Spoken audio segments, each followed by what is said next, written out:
I think it's important to start by saying that many people who are either on the ground or have a clear set of eyes saw the escalation coming. We smelled this conflict in the air. It started, maybe we can even point it to social media with the TikTok attacks coming from gangs of East Jerusalem, Arab young men on the Haredim that was being filmed on TikTok, that was totally mismanaged by the police. It continued into the closure of the Damascus Gate that was totally unnecessary and mismanaged, and then turned into a political manipulation and allowing the March of Lahava, the Jewish supremacist organization, towards the Damascus Gate. More provocations flowed through the veins of Sheikh Jarrah, the neighborhood that's been scheduled to be evacuated and is not in national interest, in the interest of private bodies. And it got totally out of control. And it got out of control to an extent that so many of this country got hurt. Over the last month I've encountered so much pain. So many people who've been hurt psychologically and physically. And I can only look at the political establishment and say, where were you? This void of leadership, or this political manipulation that drew us into an unnecessary conflict. And we're so busy arguing about the media narratives, like which newspaper published what, and we're not really dealing with the innate holiness of human life and the fact that children have been killed. Okay? And so I know that there aren't any Arabs involved in the story tonight, but I work within a Jewish Arab organization. And I do want to just share a couple of voices of my Arab colleagues of the kind of things that they've experienced over the last month within Israel. Because not only did we have the conflict with Gaza, we had war on our streets, which has been totally misrepresented in the media, turned into some kind of game, whether it's symmetrical or not. And no one's really focusing on innocent people and what happened to them. No one cares about them in this. It's either a media game, or it's a minute video on some social media channel, or it's rating, or it's a political manipulation. I have a good friend. She lives in Ramla. She's a Christian Arab, middle-class family. She's very nice. She's an administrative assistant, and I'm very close with her. And for over a week, she didn't leave her house because she was so upset, so scared. She wouldn't let her children go into the kitchen because there's a window on the street, and so many windows have been smashed of the Arab houses. And her house had been marked by Hilltop Youth, who came and sprayed the Arab houses and marked which one was which. And I spoke to her, and she was in a state of trauma and a state of real pain. Same thing with my friend who lives in Lod, who saw the shooting on the first night. The young Arab man who in the middle of a protest, things got out of control, and one of the members of the Gun and Torah pulled a gun and killed him on the street. Now you can argue about the narrative, but that young man is dead, and the people I know saw that happen in front of them. And this is a tremendous amount of pain to carry out of this. We're coming out of this in trauma, and yet we have not learned one lesson because it's seen as normal within the political sphere, this round of conflict. There's going to be another one. The army are marking up the victories that happened during the campaign. And I asked myself, is this really the reality that we're going to accept? Because I'm not. And I think there's other people who also are not going to accept this as a reality, because it doesn't have to be. And you could talk about Jewish liberation and coming back to the land after 2,000 years, and that's very nice and poetic and highfalutin. But I'm more interested in people's lives on a day-to-day basis, and the people that I have seen hurt and injured over the last month. So I'd like to kind of bounce off of what you were saying. I think you brought up some very interesting points. I'm curious what we think when we're talking about the IDF's military targets in Gaza. We're talking about an army who is trying to defend itself from these rockets that are raining down on Israeli civilians, unfortunately, and on Gazan citizens, because about a third do fall in Gaza. So I am curious, we'll start here, what we think the IDF might be able to do differently to minimize casualties. Are we doing everything in our power to minimize casualties? And at what point do we believe that we on the Jewish side are doing what we're doing, and perhaps maybe the change has to come from Palestinians, and then really going against their corrupt leadership. I just want to say that I think it's very interesting that the last two questions were really, what struck me about them is the framing. One was framed about the rockets on Jerusalem, and one was framed about how are we not doing enough? That's yours, this is my one. Are we doing enough to save lives? And I want to say that I dig what Yehuda is saying about Jewish responsibility. I really do. And it's true with a capital T. However, I will say that the Jewish people here in the land of Israel are still very much in a position where they are fighting like the most existential fight, not just on the ground, but also very much today in the idea of framing. For example, when I talked about coming back after 2,000 years, I see that as like a profound good, the progress of history, and something that's necessary for our people. But then there are other people that we deal with who are like ready to say that that's, I think the words were poetic and highfalutin, I believe are the words that you used, which is so like dismissive and dehumanizing. So we have this like stream of people who talk about, like speaking about poetic, talking about like the value of human life, and then kind of passive-aggressively suggest that the life of the Jewish state is not particularly important, it's kind of poetic and highfalutin, then I know that we're not really in a position yet where we can talk about the luxury items. On the Maslow's hierarchy, we're still at the bottom. We're not at the top of the Maslow's hierarchy yet. And so, to me, I come from a different place. Yehuda in his head has already seen a few steps ahead, which I respect and which we absolutely need to do. We can't just be like a bunch of like grisly IDF guys with like Uzis all day long. Like we have to be thinking about what is the next thing. However, like we a little bit have to be IDF guys with Uzis, because not only are we dealing with a very existential threat, the Hamas question that you asked at the beginning, the firing of rockets, I knew when those rockets were fired, you're talking about going back to that day, I knew that when those rockets were fired, those were going to become the focus of like the next phase of talking about what's happening in this war, because we're so much more comfortable talking about that.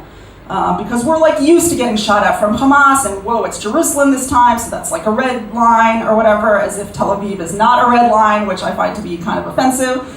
Because God bless my brothers and sisters in Tel Aviv and anywhere in the land of Israel. But I knew that everything that was going on Har HaBayit, and everything that was going on in Shimon HaTzadik, and everything that was going on in Lod, and Ramle, and Akko, and like, I don't know how many of you watched like nightly news during the war. It was a big fight with my husband. I am religious, and it was a big fight with my husband whether we should have like TV in our house. I don't know, Hamav and Yavin, I guess. But like, my husband was like, we will have like Israeli news in our house. So we were watching Israeli news at night, and you see these people from Lod, these like most regular of the regular people. And they're just like, we've been living next to these people for 20 years, and then today they came to our window and were like, we're gonna slaughter you in your sleep. And then we're just like, this is a coexistence city. What does this even mean? And so, like, I have to go back to the first question. I'm sorry if that's, like, illegal or whatever, but I'm a mitnachel, and sometimes we do things we're not supposed to do. I have to go back to the first question and say, like, how did I react when all this went down? I was just like, I was just like, yeah. And, like, while I have personal experiences with Arabs who I know are not part of the war against Israel, the reality is that there are, and we have to generalize in order to really talk about anything. So I have to generalize and say there's really two groups of people. You have the people who want their personal rights, and they just want to live nicely, and they like it here, and they feel like they have a connection. And then you have people who want national rights. They want some kind of state here. They want to undo the Nakba, right? Which happened in not 1967, which happened in 1948. They want to undo that. And those like are not down for that. And I know a lot of Israelis are not down for that. And I think that this latest conflict really triggered us remembering that. And it's by far not just in the mitnachel community. but also throughout Israel. And I don't like use TikTok. I'm just an admirer of some of our like fabulous TikTok people here. But I watch TikTok videos, and it's like Israelis are pissed. Israelis are pissed by what happened, and they feel betrayed. And that is something that we have to talk about way before we talk about the nuances of IDF actions, in my opinion. So look, I think this firstly relates to your previous question of doing a scorecard for the IDF in the last round of conflict, which I think we have to understand that the IDF is an army, and so therefore when you are a hammer, you hit nails. An army is used for war and for defense. It's not used for negotiations and shouldn't be used for running people's day-to-day lives as well as it is in the territories today as well, because that's an army. An army deals with war and military. And so if we're looking at the last round of conflict, it seems that the military is the only really solution or policy card that's legitimately on the table, which I really think we should be questioning deeply after coming out of a month of trauma and hopefully not going into another one. And I think if we're talking about how we're going to in some way extricate ourselves from what is an intractable conflict, as in we're currently in a status quo that's intractable and something needs to change. And the things that needs to change is public opinion on both sides, and it's the most worrying factor for me really in the last round of conflict has been and it's been unprecedented, it's been the level of Jewish extremism, the way that Jewish extremism has been mainstreamed in Israeli society. Because I really think that is pulling us away from finding a solution. And that's why, yes, I do take issue with the way that you say you come back after 2,000 years. I'm a religious Jew. I believe deeply in Jewish values within the state. Not in the way that you're suggesting here, because really the come back after 2,000 years, having Jewish sovereignty, everyone can be welcome, it can be a one state, but with Jewish sovereignty. Well, there's a reason you can't get Palestinians around this table, because you can't offer people and say to them, okay, you can have equal rights under Jewish sovereignty. This is Jewish land. Just accept that. And also there'll be less rights in other things as well. And as we go on, there might be some other stuff as well, but just accept that. Because they're not going to accept that, because I certainly wouldn't accept that as a Jew either in this land.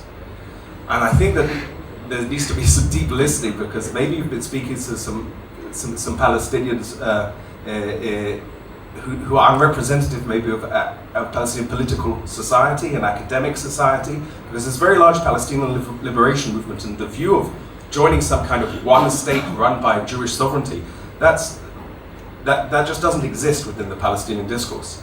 And when you say that settlers in some way can create good relations, and there's moments of like good interaction, well, I'm not sure if that's the case in Hebron where you live. There's tons of great relationships in Hebron. I could give you story after story.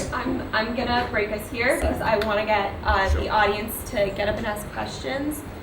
So I have a question that is directed to you, which is basically many people try to say that the reason that the Palestinians go through their own struggles and what they describe as oppression is due to the fact that we try to apply Jewish Israeli sovereignty over them.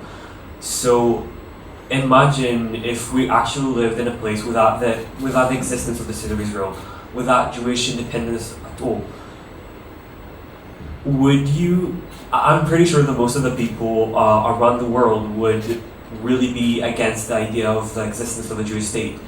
So can you just explain further how is Jews living under Arab rule, which is something that is really possible under if a two-state solution is being applied?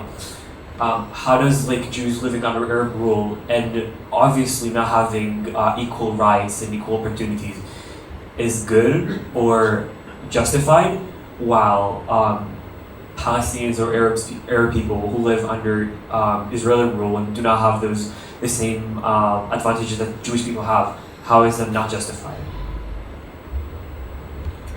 Okay, so I mean, you seem to be presenting it like a zero-sum game, as if it's either this or this, and in both cases, like them winning means us losing, or us winning means them losing, and that's quite simply not the case. So there's no need to worry about that. I mean, the state of Israel, with an ensured Jewish majority that helps create a Palestinian state in terms of peace and neighborliness, and that's a Palestinian state, and this is a Jewish democratic state.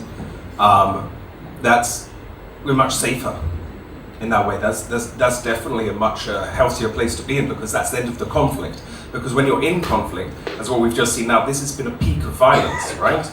And so therefore you go into a peace process when you have conflict. That's how it works. And after you've done a peace process, you get to a state, hopefully, where the violence drops, or you find solutions where people are less oppressed and intimidated by each other, and you can create better relationships. Can I ask something just going off of that? Sorry. If you believe that a two-state solution, I'm assuming you're pro two-state, if land for peace could work with the Palestinians, why hasn't it worked in the past when we offered almost the entire West Bank? I don't know why didn't it work? I don't know what land for Gaza? peace means, because the Palestinian people has been sitting on this piece of land for a long time, and it's not ours to give. It is there's equal legitimacy to the claims over a lot of places in the land. Well, we've got to yes, sort but you're out. talking about a two-state solution, That's right. So which I I'm don't see it as assuming land would for be peace, no. somewhere divided by like the Green Line, something around that. We offered that; they said no. You want to? I don't know what I'm you're just talking curious about. how you think that a two-state solution is going to work when it's been offered by Israel and rejected by Palestinian leadership, Arab leadership. Yeah. Even going back to the Peel Commission, which was nothing of what the land we have now. And I mean, well, it's hard to get stuck in the Peel Commission at the moment, but I come from a Jewish value. It says in the Torah, "Ohev shalom, rodef shalom." You've got to love peace and you've got to chase peace, and it's a very strong commandment to love peace and to chase peace. And the way that you do that is not by freezing peace talks for 20 years. We haven't been around a table. We're not making an effort to get back to the table. We're not thinking of policy solutions. We're only dealing with military might, and that's untenable. And as you'll see, it's going to infect inside Israel as well. And Israel will end up paying the price of the occupation. Will be losing the whole society. Sure. So, I really connect to what you just said, because like religious Jews obviously would never agree to share divide any piece of our land, and this is something that really connects me to the Palestinian identity, because the Palestinian identity is simply Arab identity, and what motivates them in a political sense is pan-Arabism. And so far, we know that pan-Arabism wasn't so friendly toward Jewish people, and the evidence and the nowadays it's like 3 million Jewish people that their ancestors were evicted, expelled from their home countries in the Arab countries. So, if we know that pan-Arabism and like any type of like Arab state is inherently problematic towards Jewish people, how are you going to defend it? How are you going to defend like the creation of an Arab state on a Jewish homeland, like in the Jewish homeland? Pan-Arabism is a generalization from the 1970s. What I do know, though, is that if we look at the internal conflict that we had in Israel, there was vast discrepancy between the different mixed cities. Lod, which is far from being a home of coexistence, I work in Lod the last 7 years, and is very far from coexistence, and all of the Arab parties left the coalition a month before, and the mayor was saying that the crime in the town is Islamically based, and very bad relations in Lod. In Ramla, that's 5 minutes apart from Lod, you've got a mayor there called Michal Vidal, who's a Likudnik, very sensible guy, very responsible guy, brought Arabs into his coalition, toured the town together, tried to reduce the tensions. I didn't see people who were holding pan-Arabist ideologies. In fact, I was on the streets for some of the violence in Jerusalem and in other places as well. I didn't see anyone reading, Marx and Engels. These are people who are watching TikTok. And so it's about our actions. It's about that responsibility of leadership. It's this cliche of creating an Arab state and pan-Arabism. No, we can work out our problems locally if we treat each other with respect and dignity and start to listen to each other. Thank you.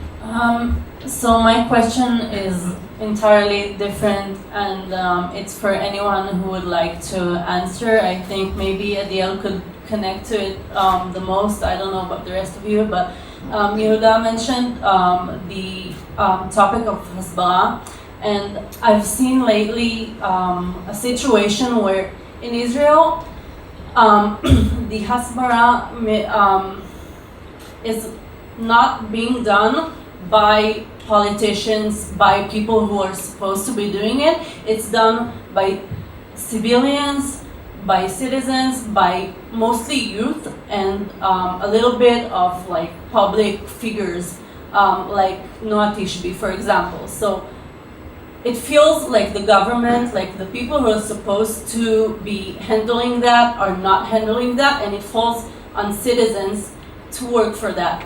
And I would like to ask you, how did we get here? What is the Israeli Hasbara missing? And what can we do to change that and explain ourselves better? Because right now it looks very bad for us in the world.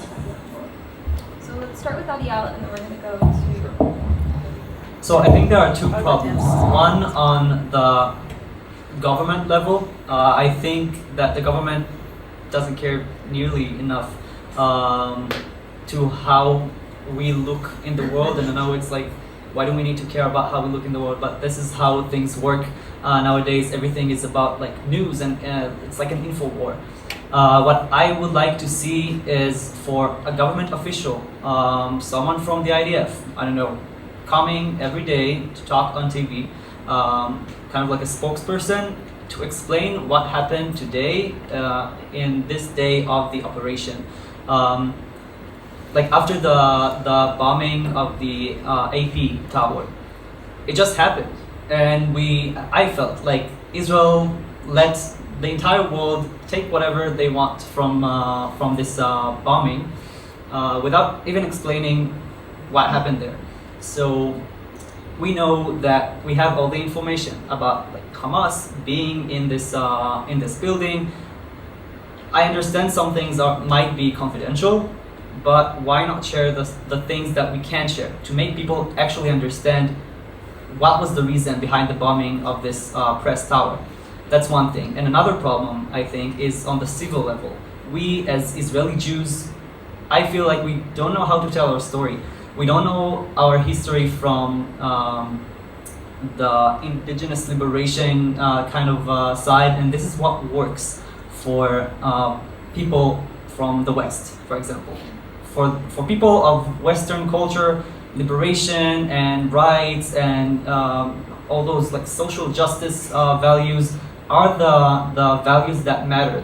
This is what makes us who we are in their image. And once we can't tell that, and we only focus on, oh look, we have gay rights and cherry tomatoes, which is amazing. I love cherry tomatoes, and gay rights is great. They don't care. They simply don't care. They don't know who we are. They don't know that we are an indigenous people that came from this land, was exiled from this land, and had the land colonized by different imperial powers for 2,000 years, and now we returned. And we're here to stay. We're here to stay, and we want to make a better future. And unfortunately, we can't tell that. And this is part of what I'm trying to do on my activism, trying to guide Israelis on how to teach and tell our story. And just, we don't have so much time, so I would like to answer also. yeah, we're gonna. The Hasbara organizations are part of the problem. For years, they've been trying to present Israel as an outpost of Western civilization in the Semitic region, which only strengthens the claim that we're just like a settler colony in the Middle East. Even if they use the word indigenous now, they're still making Israel look like an outpost of Western civilization. And even if you look at the pro-Israel demonstrations that took place in the United States, they all have, Israeli flags and American flags. You ever see a Palestinian demonstration with American flags? No, of course not, right? And so in terms of what Adiel, right?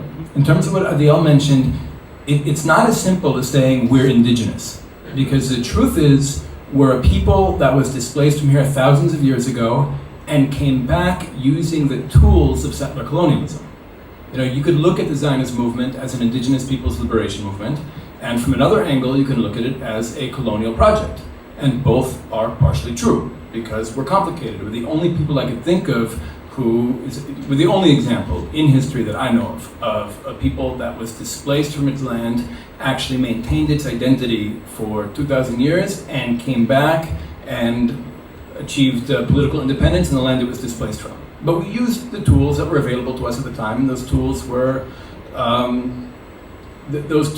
colonial tools. And I think now, without getting into who was what and what did who, I think right now we need to focus on how we can move forward, and that means the aspects, the features of our coming home that hurt another people need to be addressed, and need to be addressed by us. Meaning the Jews in Judea are not the Americans in Afghanistan or the French in Algeria. The problem is we sometimes behave like we are, and that hurts people.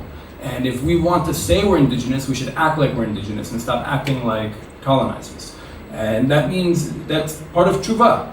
That's part of returning to our real identity. In fact, I would actually say that Palestinians are very much victims of the Jewish identity crisis, us not having this post-colonial conversation, because I think everything, in my experience, everything that I think Palestinians feel deeply oppressed by here are expressions, are features of our identity crisis. And if we actually figure out who we are and what we're doing here, we'd be able to create systems and policies and a reality between the river and the sea that both people can feel happy in. You know, our country is so great, but our government is not the best part of it. God bless them. They were very, very hyper involved with themselves at the time, and I think that that's why they didn't give such a fantastic response to what was going on, because they were worried about themselves. But I think it was kind of miraculous, and I'm sort of really glad that it happened. And that's because I saw the average Israeli rise up. I saw the average Israeli get triggered to remember that really, like, we talk about rights, and rights are important, okay? But like, that this is not a rights conflict. The bloodshed is not about who has the rights in the land of Israel. I promise you that while we're having a conversation about Palestinian rights, Palestinians are not having a conversation about Jewish rights. They're living under us. But we live in their region, and they're not talking in their region. They're not talking about our right to a state, for example. Everyone likes to narrow down on what's going on here locally, but I prefer to look at it in a more global perspective. The average person with their like little Facebook page and their little Instagram, remember that this is an ethnic religious conflict, and that this is not something that's going to be solved through giving this much land or this much land. And so your average Israeli, seeing that no one was standing up for his cause, stood up for his own cause. And I think that there was something profoundly healthy about that. Yeah, it didn't look so good in the New York Times, and it didn't, but I wouldn't say that our detractors grew in numbers. Like, our detractors are still our detractors, and our friends are still our friends for the most part. I think that it's going to be okay, and I think that I love to see that the average Israeli thinks to himself that it's his responsibility. Speaking of responsibility, taking responsibility, he found himself accountable for Israel, for the message of Israel, for the Jewish people, and I think that that's a good sign of healthy democracy in Israel. Great. I want to thank you all for coming. Please stick around. We're going to take a little break. We're out of time. I'm so sorry. Actually, take another until 7:45. Until 7:45. Okay. Never mind. Just kidding. You got to get in line over here, I think. Yeah, come. You're too polite. Stand over there. You'll be out of the camera. So I think my concern with all of this is that one thing that struck me was the Green Prince, and he talked a lot about how the governments of the Palestinian people don't actually represent the Palestinian people, and they use their religion as a basis for their terrorism and the things that they do. And I wanted to know how do you think we should deal with that, and if you think that's really what's happening, and how do you handle a situation where there's governments who don't actually represent the people, and yeah. dismantle the PA. Yeah, I'll take a stab at that if you like. It's a major problem that the Palestinians haven't had elections in 15 years and that their institutions are failing the people, and there's cronyism, so that only people who are connected to the establishment are taken care of, and there's hierarchies within Palestinian society between the more farmer-style falachim to the refugee camps, to the cities, and then within that as well. This is really not a good situation. It's a society that I'm quite impressed that it manages to hold itself together as well as it does, actually, with the kind of institutions it has to deal with. But those institutions haven't really been helped by us or by the international community. During the Trump administration, I had a meeting with someone quite senior in the Trump administration, and I asked them what's their plan with the Palestinian Authority, with Abbas, and they said, we just want to we want to find a way to destabilize Abbas so he goes, because he's not a partner. And I said, okay, but you want to destabilize Abbas? I said, there could be chaos following that if that's not planned well. There could be, anarchy on the streets, and then I could see different, almost like warlord families cropping up out of this. And then who do we speak to? Like, democracy could totally fall to pieces. At the moment, we have a frozen, broken democracy within the Palestinian Authority, right? So why would you want to totally destabilize that? There could be blood on the streets. And he said, yeah, that could be the result of it, but that's what our policy is. That was under the Trump administration. I don't know if he was he was actually a career bureaucrat. I wanted to say he was like a real estate lawyer, but he wasn't. He was actually a bureaucrat. And I think that that's part of the problem, is that we've got a Palestinian people here who have had no space to create institutions or democratic kind of standards within their society. And definitely not under a state of occupation where the majority of the Palestinian people are facing, whether it's lack of freedom of movement or lack of access to their property or a ton of different situations that they've got to deal with Israeli sovereignty. And so where's that line drawn between the Palestinian Authority and Israeli rule? Is it within the towns of the cities of Area A? Well, sometimes the IDF comes in there. It's very unclear. And I think that this is a key challenge. That a peace process, a deep peace process, is about Palestinian institution building, hopefully in partnership with Israel, in a place where we can work together. Because once there's peace, that's not the end of our story. We've still got the choice of whether we want to be a broken region or we want to succeed together. And in my mind, that is the choice. It's either broken here or we're succeeding together.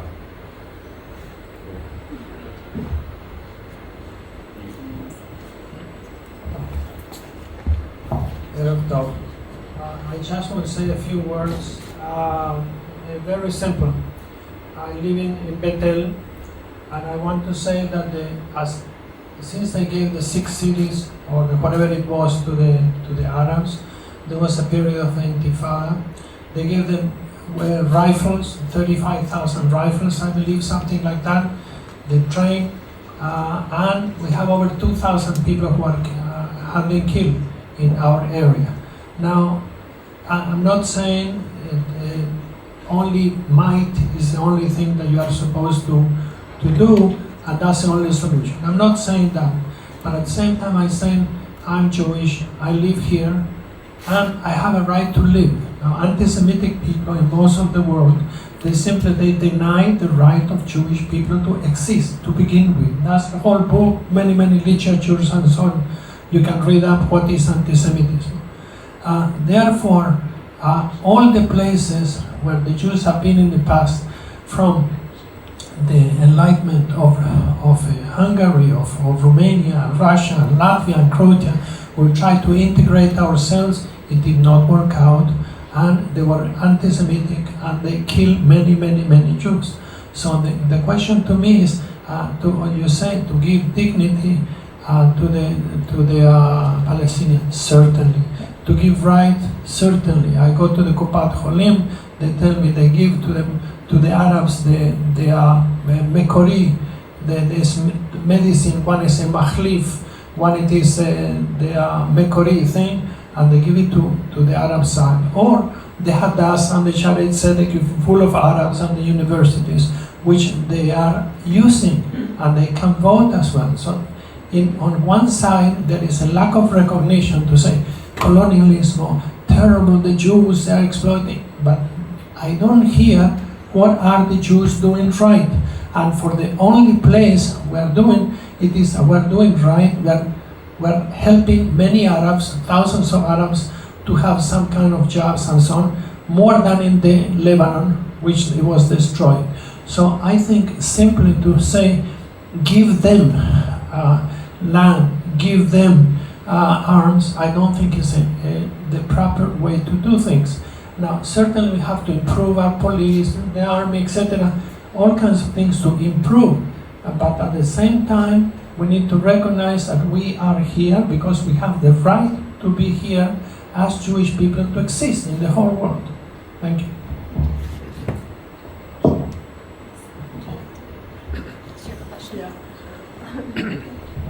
Hi. So I kind of have two questions, so I'm going to combine them into one. So first, I want to say, I personally also very much so believe in grassroots processes from the bottom up. I think there's a lot of power when we're able to come together and unite those processes. Especially when we look at the Lerach pyramid and we look at all of them kind of have to happen simultaneously. One of the things that I think is a problem with NGOs and grassroots processes, though, is that each one is kind of working separately, and there's not really a unification together. And so I think there's often a lack of outreach or lack of really ability to transform mindsets. So I'm going to combine that with the second question, which is I think at the political level, also political leaders in the US and even the parties in the Israeli government, that everybody is really stuck right now only looking at the two-state solution and not really being willing to consider other possibilities. And I think the only place that really there's a siach, like a talking about potential possibilities that aren't just two-state solution, is at the grassroots level. So I'm curious how each of you see the opportunity of being able to move that discussion from other possibilities from the grassroots to the more top-down processes.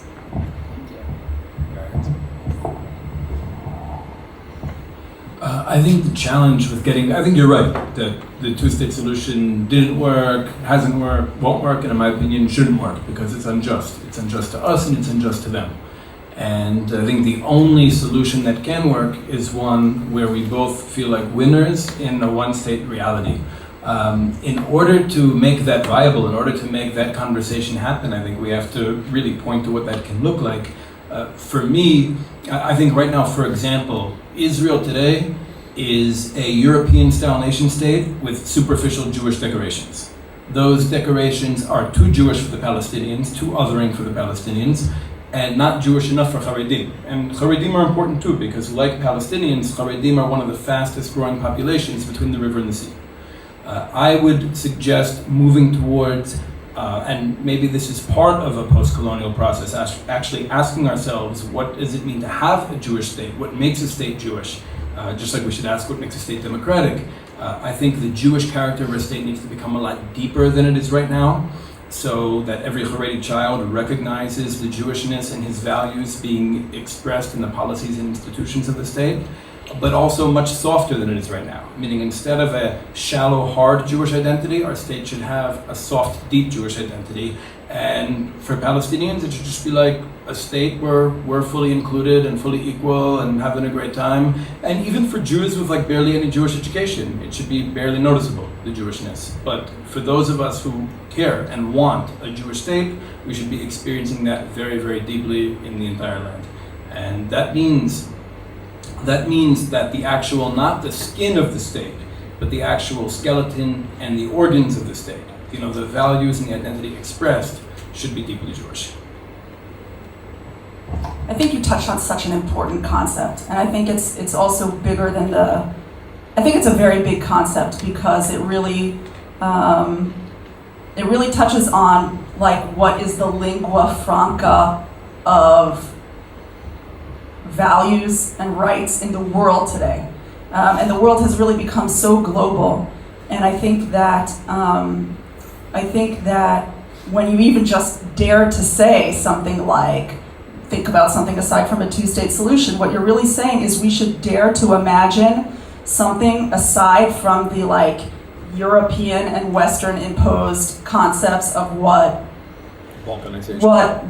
diplomacy is, what statehood is, what rights structures are, what populations living together looks like.